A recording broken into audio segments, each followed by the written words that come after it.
Is the left starting to go partial or full QAnon? BlueAnon, if you will. That is what some are asking right now, because election-related conspiracies are starting to become popular among Democrats who are still reeling from Kamala Harris's loss. The thing is, just like we saw in 2020, there are a lot of different theories, but the most important thing to note is that before diving into this whole thing, the Cybersecurity and Infrastructure Security Agency have already said, we have no evidence of any malicious activity that had a material impact on the security or integrity of our election infrastructure. But as far as what some are flagging as suspicious, you have one thing being voter turnout this year compared to 2020, or with people saying that in 2020, Biden got 81 million votes to Trump's 74 million. But now this year, and keep in mind, votes are still coming in, it shows Trump at 75 million and Kamala at just 71. It's currently a drop of around 10 million Democratic votes. And so you have people saying, millions of votes, quote, don't disappear on their own. Or writing things like, if anyone could fund a massive election fraud scheme, it's Elon Musk. He also has motive. But the thing is, the 2024 vote tally that people are using only reflects the votes so far. Like, yes, we have enough to know whether Trump won the presidency, but ballots are still being counted. And in the end, you have the AP right now estimating that the number of votes cast will only actually be around 700,000 less than in 2020. With Steve Kornacki, for example, also breaking it down on NBC News' TikTok. There's still a lot to come here. So you're adding those two numbers together and you're saying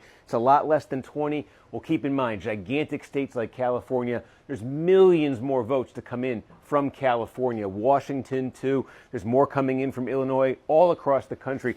By the end of this, there's probably going to be a turnout about 10 million or so more than what you're seeing right here. And even with all that aside, voter turnout fluctuates cycle to cycle anyways. And these are also fact checks that the conservatives should keep in mind as well, because tons of people on that side have also been using preliminary voter turnout data to try to prove that the 2020 election was stolen, that millions of votes then must have been fake, but no. Or the numbers people have been using and what 2024's turnout is expected to grow to is a significant difference. Also, another big conspiracy theory that people have been throwing out there has to do with Elon Musk's Starlink, with some claiming here that the Starlink internet provider manipulated vote counts. But as PolitiFact noted, major swing states like Arizona, Georgia, Michigan, the list goes on, they have protocols ensuring that voting equipment is never connected to the internet during ballot tabulation. And just kind of generally speaking, voting machines usually are not internet connected anyways. With the outlet also adding, even if Starlink had somehow been used to modify the vote count, there are systems designed to catch tabulation discrepancies. And PolitiFact finding little evidence that Starlink was widely used in elections in the first place. Also with this, it's worth noting that there are some differences in the misinformation we saw this election compared to last. In 2020 and even this year, Republicans were really setting the stage to call for fraud, though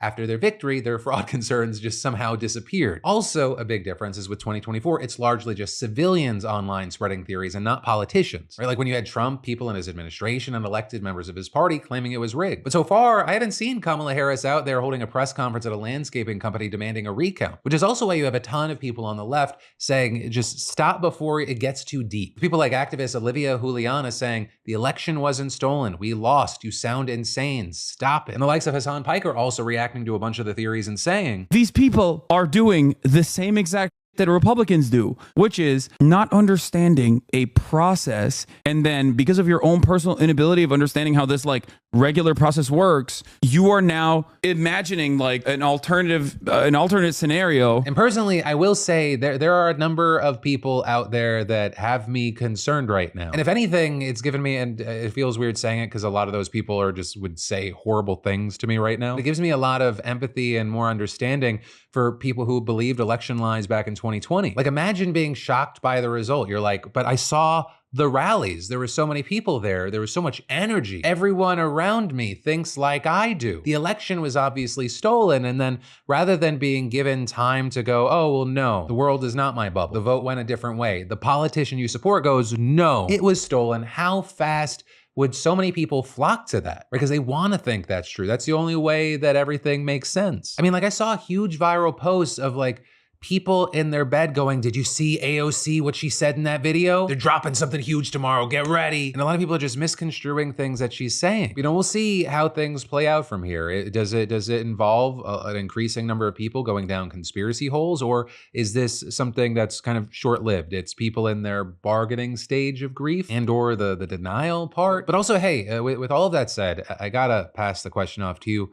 What are your thoughts here? But then we gotta talk about the updates and additions to the Marnie Washington FEMA situation. Right, in that, because Marnie Washington actually gave her side of the story to the Washington Examiner, an interview that for some reason wasn't covered by any of the other mainstream news sources. But it's important that we talk about it so you can hear both sides, make up your mind, especially as we wait to see what comes from the investigations. Right, and so this piece starts by saying that she said that the language in the screenshots published by the Daily Wire that they were shorthand, with her then trying to give context, telling the Examiner that she had warned her supervisors that there were streets that her team weren't able to complete because of, quote, hostile political encounters. With Marnie then going on to claim that those hostile confrontations included threats to the lives of FEMA workers, and adding the running trend of those encounters just so happened to be at houses that have Trump campaign signage. The notation that was leaked had nothing to do with their political stance, saying it was with the objective of safety. And, that wouldn't be coming out of nowhere, right? I mean, as a few of you pointed out, a few weeks ago, we covered the threats the FEMA workers were facing amid a storm of misinformation and conspiracy theories. Right? I mean, we were talking about serious threats from a number of people all the way up to an armed militia, even forced to pause in some aid efforts. I mean, in some counties, federal workers even needed to pull out entirely because of the threats to their lives, which is why you have Marnie demanding that FEMA turn over the incident reports, saying that they will show the hostility her team faced that led to her making this choice, which, according to the Examiner, was backed by Marnie's supervisors who encouraged and supported her decision to skip certain streets in the name of safety. Washington then went on to say that the real issue at hand here is that FEMA isn't giving its employees enough resources and protection to safely provide help to every household, and adding there, everybody deserves a chance at disaster relief, and they have not figured out a way to accomplish that without subjecting their teammates to hostile work environments. With then Marnie also saying that when this story broke, FEMA promised that they would take care of it, but they told her not to talk to the media. But instead in this situation, you have Washington saying they then ghosted her and, quote, used my silence and allegiance to subject me to more scrutiny and to use me as a scapegoat for what's going on. And so whether you believe her or not, I thought it was important that we share this story. And actually, as I was recording today, Marnie appeared in a segment of Roland Martin's live stream where she dove deeper into her side of the story, saying that FEMA preaches avoidance first and de-escalation second, and this particular situation of homes being skipped isn't isolated. And rather than find a solution for the hostility their workers experience, she says that FEMA is using this opportunity to ally themselves with Trump, saying, instead of just saying, hey, this is how we're going to mitigate it to protect our people,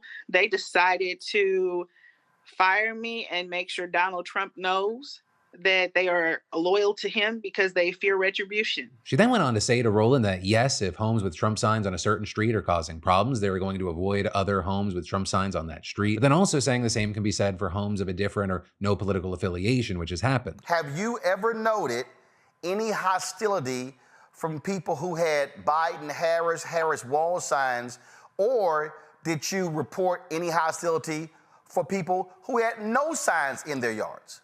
There you go. Yes, that is the whole point. On both counts? Yes, on both accounts. With Washington then detailing the impact that the situation has had on her personally, saying she lost not only her position with FEMA, but also her other job. And then with that saying she's gotten threatening calls and emails and had to move out of her house. But for now, we're gonna have to wait to see what happens next. Because obviously there are the investigations, but then also, the Washington Examiner, they've filed a Freedom of Information Act request with the Department of Homeland Security to obtain those incident reports. Or because if those things prove that what she's saying is accurate, I mean, that drastically changes what we were looking at yesterday. But for now, we'll have to wait to see what happens. But then let's talk about people dumping Twitter/X after the election. With right now, a lot of people now choosing Bluesky as their new home. The platform COO telling The Verge that just in the last week, Bluesky has gained over 700,000 new users, with the majority of these new users coming from the United States. And this is right now when it comes to Twitter alternatives, Threads still has more users than Bluesky, but Bluesky has really gotten this rapid growth in recent weeks. I mean, back in September, they had just 9 million users, and now they have 14.5. With them seeing that people really started to flock over back in October after Twitter modified its blocking feature. And now what they're seeing is the election has started another big move.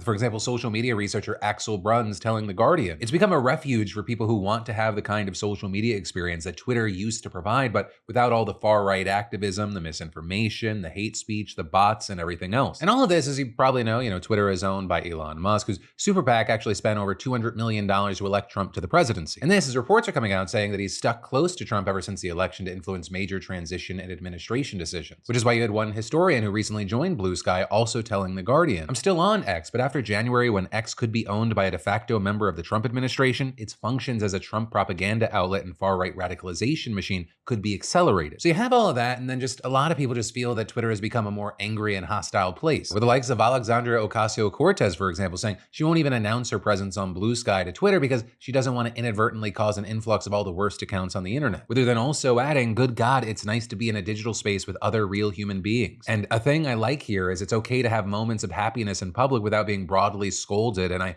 believe that sustaining this kind of humanity will be very important as we resist fascism. Though it's not just political accounts that have been making the move. Taylor Swift fans have actually gotten a lot of credit for moving the party to Bluesky, with tons of them even posting about what they're calling the Great Swiftie Migration. And actually, with that, you had one Swiftie explaining to Wired, after the election, the timeline was full of Swifties getting DMs from Trump supporters threatening rape or sexual assault and making sexually violent comments gloating because Trump won. And I love the idea of building a new community here and would love not to have to support Elon in any way. Though all of this is notably right now, the person they're most hoping will join them in this migration is Taylor Swift herself, as she's still not on Bluesky. Though you have some saying she could be making the jump as she's using Twitter less and less these days, with folks noting that she used to post Eras Tour roundups there, but she stopped earlier this year and now only puts them on Instagram, which, you know, could just be a strategic choice. It could also be a response to Elon's weird comments or jokes about giving her a child and that he will guard her cats with his life. But in the meantime, I'll ask those of you who have already made the jump, how are you liking it over there? We actually looked at the situation a little bit during the morning live stream over twitch.tv/DeFranco Live, and a surprising number of people mentioned they had made the jump. I didn't have an account, but I just made one, so you can follow me right here if you want. But, you know, for now, we'll have to wait to see, is this actually anything meaningful? You know, is this just a temporary blip of Twitter losing some of these users and nothing really comes from it? Or is it the start of something new that will initially start as an alternative and then blow up? At minimum, 9 out of 10 times you see something like that, they fail. But to flip things on its head, you know, people used to say that about sites like Rumble, for example, right? A number of people flocked to that because people were like, I want a right-wing alternative to YouTube. And well, of course, nothing out there compares to the level of success of YouTube.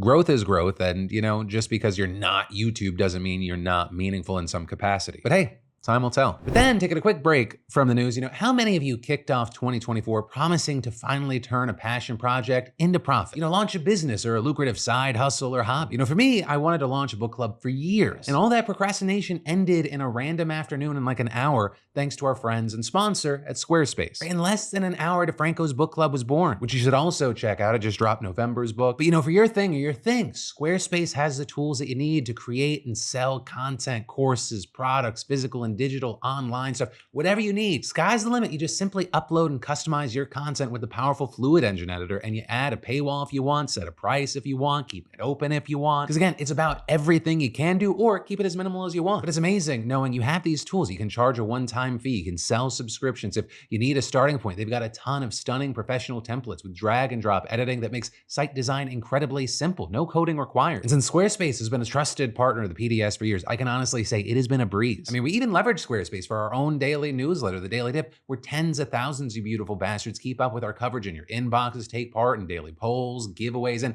now you can also get the PDS show notes with sources over there. So y'all, kickstart your own digital space today with a free trial at squarespace.com/Phil, or scan the QR code on screen. And don't forget to use code Phil for 10% off when you're ready to launch. That's squarespace.com/Phil. But then let's talk about how being a woman on the internet just seems consistently awesome. And if you can't tell, even though it is dripping with it, that is sarcasm. I know that a small percentage of people out there do not understand that. But I say that because since the election, sexist attacks and hate speech against women have dramatically increased on social media platforms. And if you happen to be active on TikTok in America, you may have at least seen some of this, or at least seen people responding to it. And in particular, it's the phrase, your body, my choice, that's getting thrown around a lot. Both generally, as well as on videos posted by women discussing what the election means for them and their bodily autonomy. Right, and all of this really started to gain traction after the white nationalist Holocaust-denying podcaster Nick Fuentes posted this video on X. The feel when you're totally not pressed.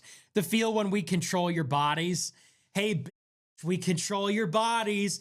Guess what? Guys win again, okay? Men win again. And yes, we control your bodies. It's your body, my choice. And men win again. Men win again. There will never, ever be a female president. Never. There will never be a female president, ever. We will keep you down forever. You will never control your own bodies. You will never be the president of the global empire. Never gonna happen, sweetie. Your body, our choice. Right now, as of recording, that video has gotten more than 19 million views, but also apparently Fuentes didn't feel like the message was clear enough, so he then went on to write another post saying, "Your body, my choice, forever." With that getting more than 90 million views, and since then, that exact phrase, "your body, my choice, forever," it's been shared all over social media. Now with all this, it's since been reported that Fuentes was doxxed and his address was leaked after making those posts. With, for example, Hacker Collective Anonymous tweeting over the weekend, "Nick Fuentes has been fully doxxed and is being shared to millions of women across every social media platform." You also have people on X saying that his house has been blurred on Google Maps, and some people claiming that he had to flee to his parents' house because of the doxing, but none of that has been verified. And this is Fuentes, for his part, has not addressed the doxing or anything else as of recording, but he did retweet a post by Candace Owens that referenced another story that's been circulating X about Fuentes pepper spraying a woman who showed up at his house. And regarding that story, we've also seen a 57-year-old woman who goes by the name Marla Rose on Facebook claiming that she was the person Fuentes pepper sprayed, claiming she rung his doorbell after another woman showed up in front of Fuentes' house and egged her on, adding there, "I cannot back down from anything that even smacks of a dare," and adding, "So I rang the doorbell, he immediately swung the door open like he was at a damn Waco, sprayed me with a burning liquid, pepper spray, mace, and pushed me down the stairs onto a sidewalk." After that, according to her account, the cops showed up to question everyone, and throughout the post, Marla Rose really digs into Fuentes while also sharing what she said was his address. Now notably here, that post has since been removed, presumably because it included the address, but also, as I was recording, Marla Rose posted a video on Facebook that appears to show the incident in question. Hi. Oh my God, what are you doing? Out of here.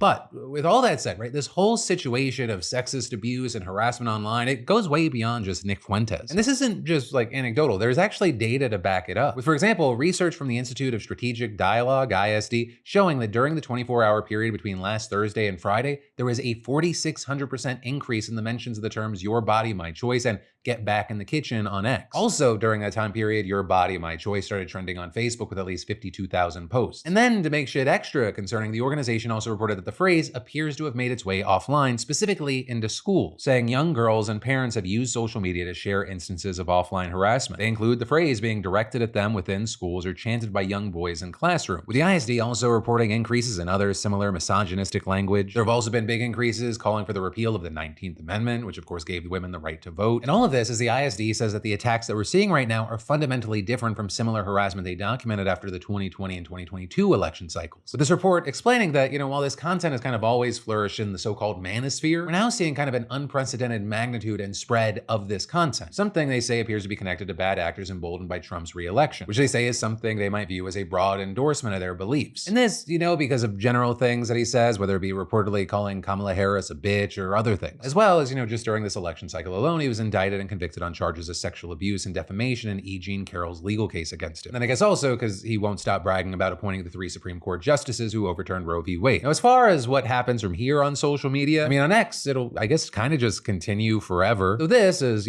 TikTok, meanwhile, has told reporters that multiple phrases flagged by the ISD reportedly violate their community guidelines for hate speech, with that including "your body, my choice," "get back to the kitchen," and "repeal the 19th." With a spokesperson saying that content that includes those phrases is removed from the platform unless they're speaking out against that kind of language. So I will say, while they're saying that, we just went to the site really quick and we easily found videos with "your body, my choice" comments on them. And that includes other videos defending and promoting the phrase. But it's also not just women fending off these attacks, because right now there's a nationwide campaign targeting countless numbers of Black Americans and telling them to get ready to become slaves. With people getting texts like this saying, "You have been selected to pick cotton at the nearest plantation. Be ready by 12 a.m. November 13th sharp with your belongings. Our executive slaves will come get you in a brown van. Be prepared to be searched down once you've entered the plantation. You are in plantation group D." And there are little differences here and there, usually with the date, the color of the van, or the plantation group. But one of the most disturbing things here is that a lot of these texts include the recipient's name at the top. Some of the senders even seeming to hint that they know the recipient's general locations because they list local sites where the recipient needs to report. And if all that wasn't freaky enough, these messages aren't just being sent out to adults. Reportedly, kids are even getting them. With, for example, this one mom who spoke to CBS Mornings furious after her 8th grade daughter got one of these texts. They didn't say they're coming to get all of us. They're saying you talk about coming to get my child,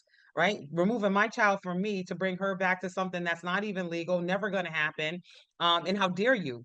even send it to her? How dare you even think that that's something that would be funny to anybody? With then also one mom in Santa Monica, California, taking matters into her own hands, where they're saying that she's spent the last 5 days uncovering dozens of Black students in Santa Monica High School alone that have received the text. And so now she's calling for increased security for Black kids in Santa Monica schools. Meanwhile, activists from neighboring communities in LA are now even reportedly demanding that a state of emergency be called for Black students. But then also, it turns out this is much more widespread than just LA, right? Because you have CBS News saying that Black Americans across 32 states, as well as in DC, they have gotten these texts since Wednesday last week, once it was clear Trump had won the election. And also at around the same time, the FBI released a statement saying it was aware of the text and is working with the DOJ and federal authorities. But as far as where these texts are actually coming from, there seems to be a mix of opinions. Louisiana's attorney general saying some of the messages appear to have been sent from emails routed through VPNs in Poland. Though understand that doesn't mean that the senders are necessarily in Poland. Meanwhile, CBS is reporting that some of the numbers came from TextNow, which allows people to create free phone numbers, with TextNow also confirming with several outlets that have shut down accounts sending these messages. And a similar service, TechSpot, telling CNN its AI actually prevented at least one of these messages from getting out. You also had CBS claiming it spoke with a person who sent one of the texts, with that person reportedly telling the outlet that it was a prank before then quickly hanging up. And then yeah, there's also likely a number of people who saw this as a trend and thought it would be funny to also send some texts as well. But then also with that, we've seen a software professor telling the AP that an initial more coordinated effort involving the relatively cheap purchase of heaps of personal data is likely to blame here, right? And explaining with that quote, when combined with other data such as places of residence or past purchases, it can be easy to use machine learning algorithms to infer demographic information. And adding, all of this means it might be easier than most people realize to make a really good guess about the race or ethnicity of the person attached to that phone number. With then the thing being that unlike TechSpot, for better or worse,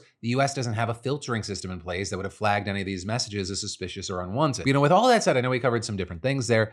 I'd love to know your thoughts in those comments down below. But then, you know, traveling abroad is incredible, but the costs, they add up. I mean, you know that text that you get after landing offering an international data plan from your carrier? They're $10 a day and they throttle your data after 2 gigabytes. So you're stuck with 3G or even 2G speeds. You know, I burned through 2 gigabytes just scrolling socials before getting off the plane. But thanks to our sponsor, Saily, I found a much better solution. Right now I can enjoy plenty of high-speed data while traveling abroad. No more hunting for a local SIM card at the airport or messing with needles to swap it out. With Saily, you can set up your plan right through the app before you leave home. And it also won't add to your travel stress, right? Keep it simple. It only takes a few seconds to get started. And Saily provides internet for all your devices with tethering, so you can skip the risky hotel Wi-Fi. And with affordable plans in over 160 countries and 8 regions, Saily works almost anywhere you'll travel. Plus, it's compatible with dual SIM devices, and they offer refunds if your phone isn't eSIM friendly. And did I mention their 24/7 customer support? So download the Saily app and use code Phil at checkout for 15% off, and scan the code on screen to get started today. Again, use the QR code on the screen now and apply for code Phil at checkout for 15% off. But then let's talk about how the US is saying it will not limit arms transfers to Israel after some improvements in flow of aid to Gaza. Because last month, the Biden administration sent a letter demanding Israel take steps within 30 days to improve the humanitarian situation in Gaza. And specifically, among other demands, the administration called on Israel to allow a minimum of 350 truckloads of aid in every day, open a 5th crossing into the territory, allow people in Israeli-imposed coastal tent camps to move inland before the winter, and ensure access for aid groups to northern Gaza. And with that, also without getting too specific, the administration suggested that Israel's failure to do so could threaten the provision of American military aid. And now, 30 days have passed and the Biden administration is saying enough progress has been made to keep that from happening. Though notably, that's also as aid groups are saying that Israel has failed to meet the US's demands, claiming that conditions are worse than at any point in the war. Right, with 8 international aid groups working in Gaza releasing a report today finding that Israel had failed to comply with almost all of America's demands, and the report saying Israel not only failed to meet the US criteria that would indicate support to the humanitarian response, but concurrently took actions that dramatically worsened the situation on the ground, particularly in northern Gaza. And so with that, let's talk about the specifics. The amount of aid reaching Gaza has actually dropped to its lowest level in almost a year. And to be clear here, that is according to official Israeli figures. Right, statistics from the military authority responsible for coordinating aid to Gaza show that only around 25,000 tons of food aid entered the territory in October. That's less than in any full month since December of 2023. Also, according to the Israeli stats, only 57 trucks a day on average were allowed to cross into Gaza in October. Obviously, very short of the 350 trucks a day demanded by the US, as well as the 600 a day that aid agencies say are really needed. And this is, it doesn't seem like things have gotten any better in November. Right? I mean, so far, only 624 trucks have entered this month. And that number may or may not include more than 170 trucks and fuel tankers that were allowed in on Sunday, but either way, it's still far from enough. And also with that, for the surge in deliveries this weekend, it's believed by some that it might be part of a last-minute push by Israel to look like it's trying. Right? And with this kind of thinking, for example, on Monday, Israel announced a small expansion of its coastal humanitarian zone where hundreds of thousands of Palestinians have been sheltering in tent camps. And today, after the aid groups published their report, the Israeli military announced the opening of a 5th crossing. So with that, you have some saying, hey, they're doing some of the things, though you have others saying it's too little too late. Especially as you have people also saying that Israel has been at the same time making it harder to get aid in. Because in the situation, you have Israeli officials rejecting the claim that they're deliberately holding up aid. Instead, you see them blaming aid groups for failing to organize its distribution and Hamas for stealing shipments. The aid groups, however, they say that coordinating with the Israeli military is difficult and time-consuming, with many requests getting turned down. And in October, for example, aid agencies say that Israeli authorities directly denied or impeded 58% of aid movements. And since May, only a tenth of more than 300 requests to issue permits to individual drivers have been granted. And then finally, the fact that Israel is still waging war after obliterating most of the territory makes these things kind of difficult, with the UN saying that it's Israel's responsibility as the occupying power to facilitate the safe passage of aid inside Gaza. And this also, as they say, they cannot distribute aid if Israel's military operations mean it's too dangerous. And with that, we've seen dozens killed in just the past couple of days. You have Palestinian medics saying that Israeli strikes killed at least 37 people in several parts of the Gaza Strip overnight and into this morning. And then later today, an Israeli strike reportedly killed 11 Palestinians in Rafah. And this is 4 Israeli soldiers were killed in northern Gaza yesterday. And with that, like I mentioned before, northern Gaza is where a lot of the attention's been lately. Right? Israel just launched a major offensive last month in northern Gaza, and the operation has killed hundreds of people and displaced tens of thousands. Also, Israel has allowed almost no aid to enter the area, where tens of thousands of civilians have stayed despite evacuation orders. And with that, a UN-backed panel has warned again that famine is imminent in northern Gaza. And this notably the same part of the territory that got slammed after Hamas killed 1,200 and took more than 200 hostages in October of 2023. And so now you have a situation where Israel has, yes, eliminated a bunch of Hamas's senior military leadership, killed thousands of its fighters, and collapsed many of its tunnels, but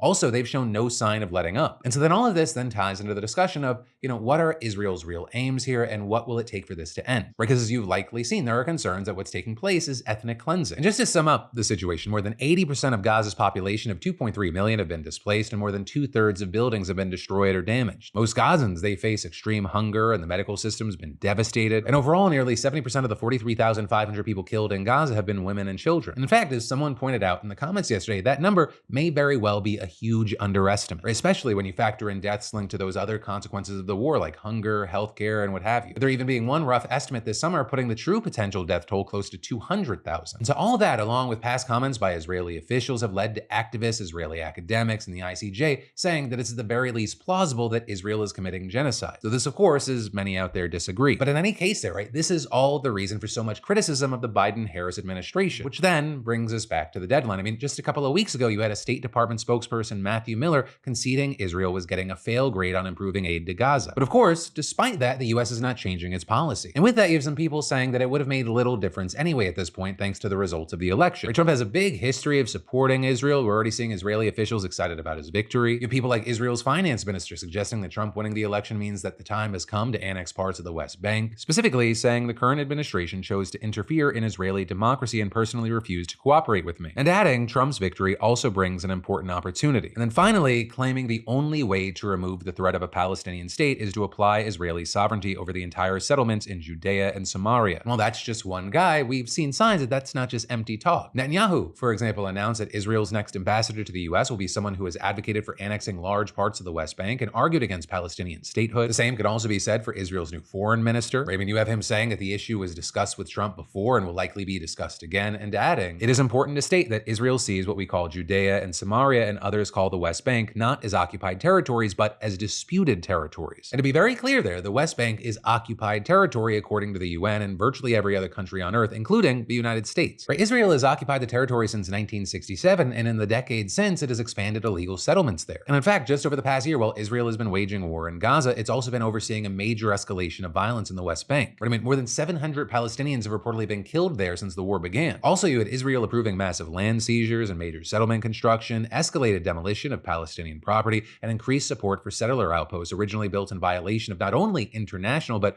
also Israeli law. And notably, some of this led to the Biden administration saying Israel's expansion of settlements is inconsistent with international law, which actually was a return to what had been longstanding US policy until Donald Trump. We had also seen the Biden administration stepping up sanctions on Israeli settlers, including by putting them in place against 2 entire outposts for the very first time, whereas Trump, on the other hand, is expected by many to lift those sanctions. But for now, we'll have to wait to see what happens. But that is the end of today's show. Thank you so much for watching. For more news you need to know, this is what YouTube thinks you're most interested in. This is the most recent video. That is, unless this is currently the most recent video. But either way, make sure you're subscribed, and I'll see you right back here tomorrow.